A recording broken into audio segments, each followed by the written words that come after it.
ناس كتير بتسألنا انتوا بتقضوا العيد فين؟ فانا قررت انا ونرمين النهارده نقول لكم احنا ربنا بيباركنا وبنبدأ يوم العيد فين؟ ولا انت ايه رايك يا نرمين؟ النهارده كان يوم مميز. يمكن كنا في البدايه متضايقين وكان في كام حاجه كده مش لذيذه. اللي احنا عملناه النهارده فرحنا، فيا ريت تفرحوا اللي حواليكم، هتتبسطوا قوي. تعالى نقول لكم احنا عملنا ايه النهارده.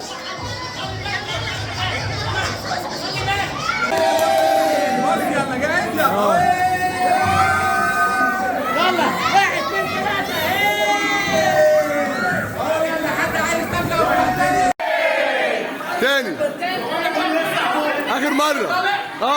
واحد اتنين تلاتة. اتنين